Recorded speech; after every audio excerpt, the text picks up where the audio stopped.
Hello friend, welcome to target and goal. Friends, इस video में हम कृषि के प्रकार पढ़ेंगे, है ना। कि किसी में जैसे क्वेश्चन पूछा जाता है कि एपी कल्चर किससे संबंधित है, फ्लोरी कल्चर किससे संबंधित है, इस तरह के प्रश्न पूछे जाते हैं। और दूसरी चीज़ ये कि जैसे गहन कृषि क्या है और जैसे डाहिया कृषि कौन सी है, तो ये वाली जो कृषियों के प्रकार हैं वो कहाँ होते हैं, उनके क्या क्या लक्षण होते हैं, इस वीडियो में हम सारा कुछ वो समझ लेंगे।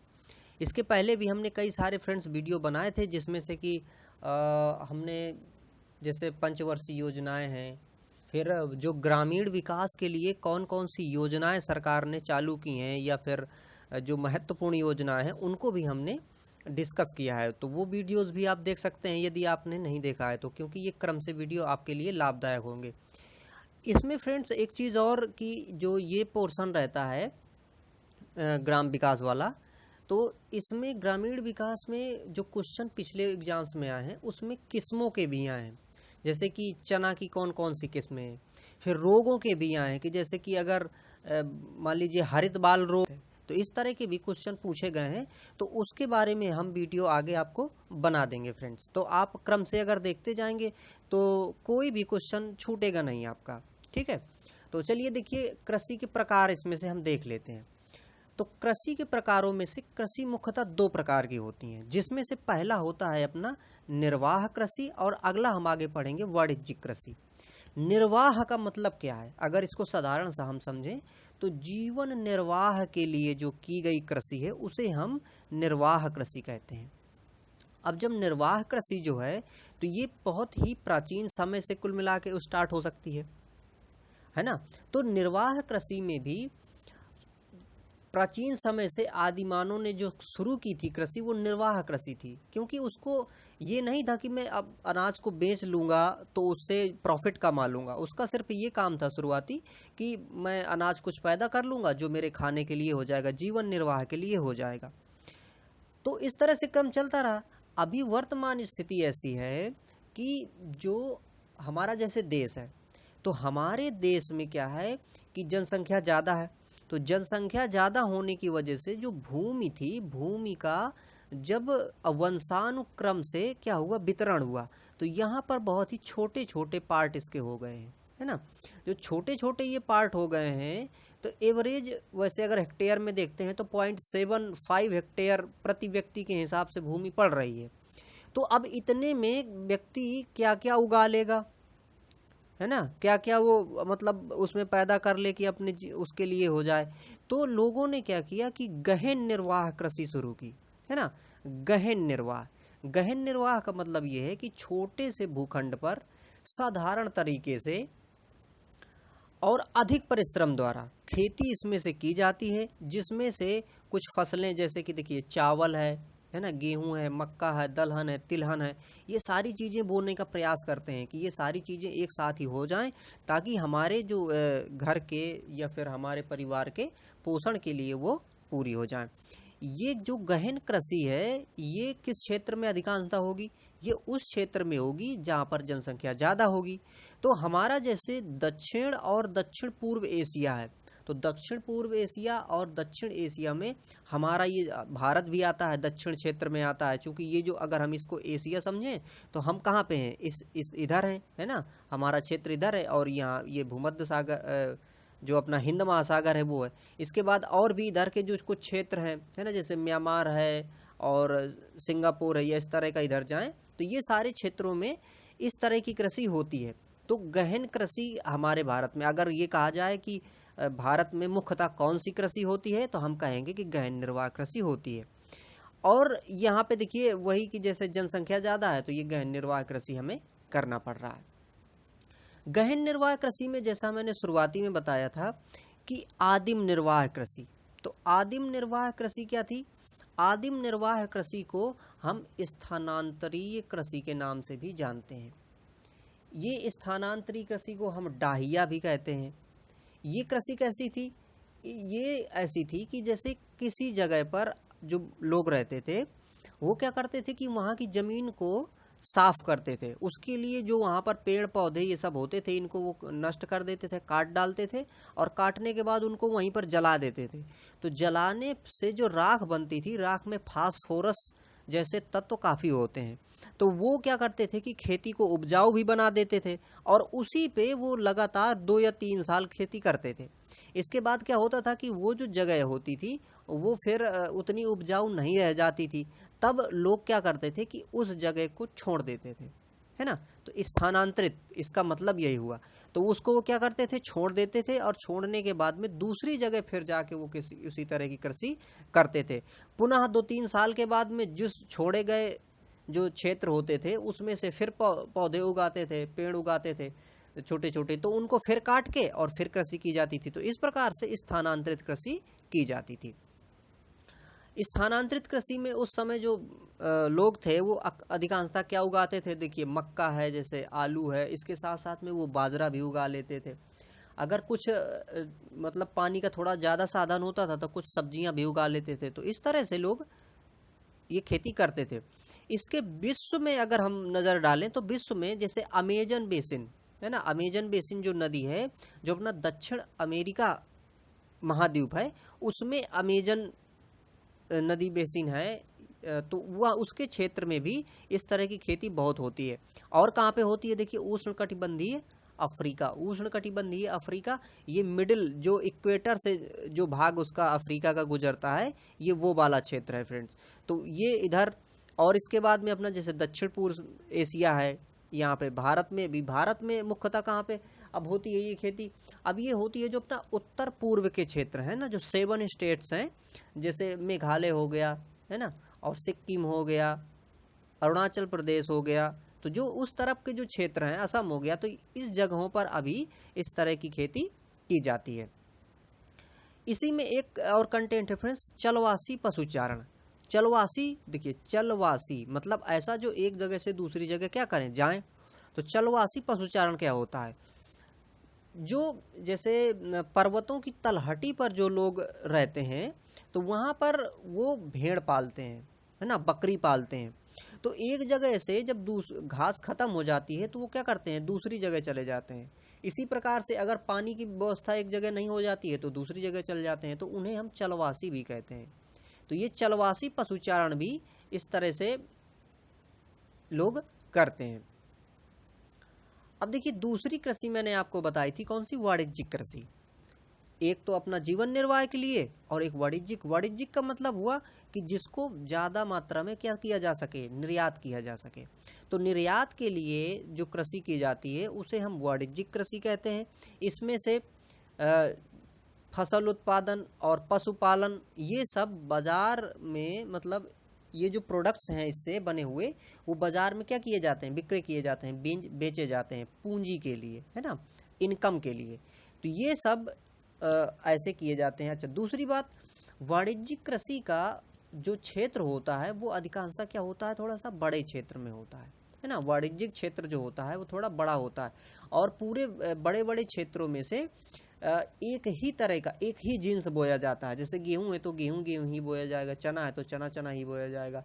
इस तरह की खेती वैसे भारत में तो कम, अमेरिका में ज़्यादा देखने को मिलती है, क्योंकि वहाँ वो बड़े बड़े फार्म बनाए होते हैं और वो बड़े बड़े फार्मों में एक ही तरह की फसल उगाई जाती है और उसमें मशीनीकरण का ज़्यादा प्रयोग किया जाता है। जैसे हमारी जो निर्वाह कृषि थी उसमें मशीनीकरण का ज़्यादा प्रयोग नहीं होता है, लेकिन वाणिज्यिक कृषि में क्या है कि मशीनीकरण का ज़्यादा प्रयोग होता है। पेस्टिसाइड्स जो कीटनाशक हैं उनका ज़्यादा प्रयोग किया जाता है। इसमें पूंजी ज़्यादा लगती है और बहुत मतलब श्रम तो मशीनों से ही अधिकांशतः कर लिया जाता है। अब देखिए इसमें जो मुख्य फसलें हैं वो कौन कौन सी फसलें इसमें अधिकांशतः प्रयोग उगाई जाती हैं। तो पहली जिसमें देखें अनाज, तो वाणिज्यिक रूप से जो अनाज उगाया जाता है उसमें से जो मुख्य है वो है गेहूं है, मक्का है और एक चीज़ और है धान, मतलब कि चावल। ठीक है, तो देखिए जैसे मक्का है, गेहूं है, तो अमेरिका में जो वहाँ पे जो झीलें हैं, है ना, झीलों का जो क्षेत्र है जिसे हम पेरी वाला क्षेत्र कहते हैं ना, तो पेरी वाले क्षेत्र में जो पेरी घास के मैदान हैं आपने सुने होंगे फ्रेंड्स, तो वहाँ पर बहुत ज़्यादा अनाज होता है ना, गेहूँ बहुत ज़्यादा होता है। हालांकि जब हम आज़ाद होने के बाद में हम भी, जब हमारे पास ज़्यादा उत्पादन नहीं था गेहूँ का, तो हम भी अमेरिका से ही गेहूँ खरीदते थे बहुत बड़ी मात्रा में। तो इस प्रकार से इसमें मक्का है, गेहूँ है, ये सारी फसलें मतलब अनाज वाली फसलें आती हैं। इसके साथ साथ में अगर मिश्रित कृषि की गई है तो मिश्रित में देखो मिश्रित कृषि क्या होती है। मिश्रित कृषि का मतलब है कि अनाज भी उगाया जाएगा और पशुओं के लिए चारा भी उगाया जाएगा, मतलब पशुपालन और कृषि दोनों चीजें एक साथ जहाँ पे होती हैं उसे हम कहते हैं मिश्रित कृषि। और ये जैसे जो बड़े बड़े फार्म बनाए जाते हैं तो वहाँ पर बहुत सारे जानवर पाले जाते हैं, उनके लिए चारे की व्यवस्था भी इस प्रकार से की जाती है। एक चीज रोपण कृषि। रोपण क्या होता है कि जैसे पहले उसकी बेल तैयार की जाए। बेल का मतलब कैसे, जैसे कि मान लीजिए कि आप धान की बात करें तो आप जानते हैं फ्रेंड्स कि धान की पहले क्या उसकी बेल बो दी जाती है, मतलब धान बो दी जाते हैं। फिर इसके बाद उन धानों की जब पत्तियां निकलती हैं और उसमें से 2 या 3 कलियां, 3 कलियों का जब वो हो जाता है, लगभग 3 पत्तियां उसमें निकल आती हैं, 3 से 4, तब उसको क्या किया जाता है, उखाड़ लिया जाता है और रोपित किया जाता है। तो ये वाली जो कृषि है भारत में पहले नहीं होती थी, लेकिन अंग्रेजों ने इस कृषि को यहाँ पर काफी प्रबलता से जोर दिया था और उसमें काफी इन्होंने प्रॉफिट भी भारत से कमाया था।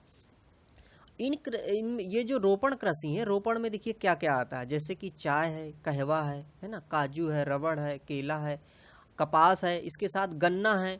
और ये देखिए ये वाली जो फसलें होती हैं इन्हें हम कहते हैं नगदी फसलें। नगदी फसलें वो फसलें होती हैं जिनका सीधे सीधे किसान क्या करते हैं कि बेच के उससे प्रॉफिट कमा लेते हैं। जैसे चाय है तो चाय से सीधे सीधे प्रॉफिट हो जाएगा, काजू है प्रॉफिट हो जाएगा, रबड़ है प्रॉफिट हो जाएगा सीधे सीधे, केला हो गया है ना, कपास हो गया और गन्ना हो गया। तो इनसे व्यक्ति क्या करता है, सीधे सीधे बेचता है और प्रॉफिट कमा लेता है। तो रोपण कृषि अधिकांशतः कैसी है कि सीधे सीधे इनकम देने वाली फसलें हैं। अब देखिए जैसा कि मैंने कहा था कि आपको मैं ये बताऊंगा कि इसमें से कल्चर के बारे में बताऊंगा और उसको क्या कहते हैं, ये बहुत ही महत्वपूर्ण है और अधिकांशतः एग्जामों में ये पूछे जाते हैं। इसमें से देखिए पहला है विटीकल्चर। तो यहाँ पर मैंने 2 चीजें रखी हैं कि कृषि है ना, और यहाँ पर रखा है मैंने फिर किससे संबंधित है, मतलब किसके उत्पादन से संबंधित है। तो पहला जैसे यहाँ पे देखिए विटीकल्चर। विटीकल्चर किससे संबंधित है, अंगूर उत्पादन से। फ्रेंड्स ये जो देखिए हमारा भूमध्य सागरीय क्षेत्र है यहाँ पर अंगूर बहुत होता है, जैसे कि हमारा इटली हो गया है ना, उधर का रोम क्षेत्र हो गया और इसके साथ साथ में फ्रांस हो गया, यहाँ पर अंगूर बहुत ज़्यादा उत्पादित होता है और इस अंगूर का वहाँ पे अधिकांशतः वाइन बना ली जाती है। सिर्फ कुछ निम्न कोटि के जो अंगूर होते हैं उनकी किशमिश या मुनक्का बनाया जाता है, बाकी सबका क्या कर लिया जाता है, वहाँ पे शराब बना ली जाती है, शैंपेन बना ली जाती है। पिसीकल्चर। पिसीकल्चर क्या होता है, मछली पालन। ये मछली पालन की जो प्रक्रिया है, ये मछली उत्पादन का जो हम कहते हैं खेती है एक प्रकार से, तो उसे कहते हैं हम क्या, पिसीकल्चर। सेरीकल्चर। सेरीकल्चर होता है रेशम उत्पादन की प्रक्रिया है ना। रेशम उत्पादन में क्या होता है कि हम जैसे उसके कीड़े पालते हैं तो उसे हम कहते हैं सेरीकल्चर।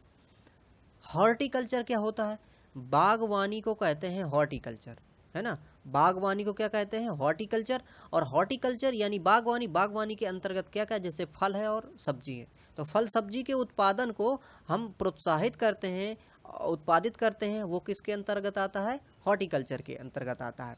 अगला है ओलिविकल्चर। ओलिविकल्चर क्या होता है, जैतून की कृषि। जैतून जो होता है जो काफ़ी महंगा भी होता है, उसका तेल भी निकाला जाता है, तो जैतून ओलिविकल्चर जो है वो जैतून से संबंधित है। तो ओलिविकल्चर मतलब जैतून की कृषि या जैतून का उत्पादन। एपीकल्चर।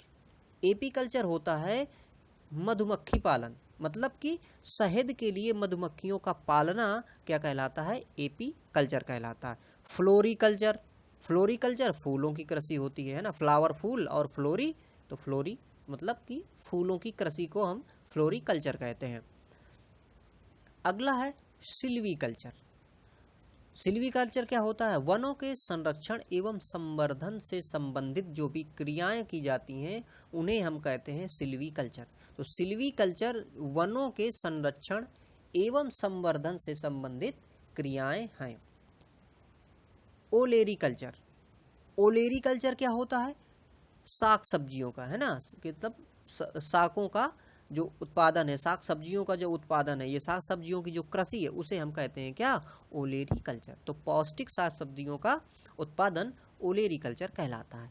वर्मी कल्चर क्या होता है? वर्म मतलब क्या होता है? कीड़ा होता है। तो कृषि उत्पादन में वृद्धि के लिए केचुओं का पालन, सीधे सीधे एग्जाम में फ्रेंड्स पूछा जाता है कि केचुओं का उत्पादन क्या कहलाता है, या फिर वर्मी कल्चर किससे संबंधित है? केचुआ उत्पादन से। फिर कह दे फलों के उत्पादन से, सब्जियों के उत्पादन से, फूलों के उत्पादन से। तो आपको फ्रेंड्स मालूम है अब कि क्या वर्मी कल्चर क्या होता है? कृषि उत्पादन में केचुओं के लिए, है ना, मतलब कृषि उत्पादन बढ़ाने के लिए केचुओं का उत्पादन कहलाता है वर्मी कल्चर। मोरी कल्चर, देखिए एक हमने वहां पर पढ़ा था सेरीकल्चर, अब यहाँ पर आप समझिए मोरी कल्चर। मोरी कल्चर का क्या मतलब है? मोरी कल्चर है रेशम कीट पालन हेतु शहतूत की कृषि।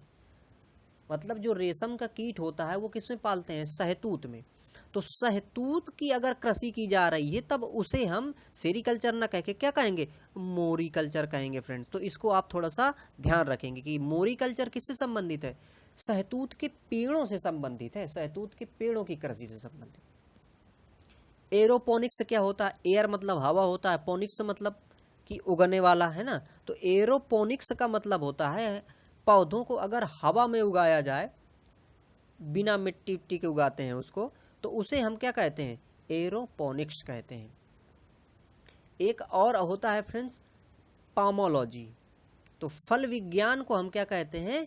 पामोलॉजी। या फलों का जब हम अध्ययन करते हैं, उनकी स्टडी करते हैं, तो उसे हम क्या बोल देते हैं? पामोलॉजी। तो फ्रेंड्स ये हमने पढ़ा कि किस की खेती को क्या कहते हैं। तो इस प्रकार से फ्रेंड्स हमने इसके कृषि के सारे प्रकार देख लिए। तो फ्रेंड्स इस वीडियो से अगर आपको जानकारी मिली हो तो इस वीडियो को लाइक करें, अपने फ्रेंड्स के साथ भी शेयर करें, और अगर इस चैनल में आप नए हैं तो इस चैनल को सब्सक्राइब कर लें और बेल आइकॉन भी प्रेस कर लें, ताकि हम जब भी वीडियो डालें तो आपको नोटिफिकेशन मिलते रहें। इस वीडियो को आपने देखा, आपका बहुत बहुत धन्यवाद। Thank you for watching.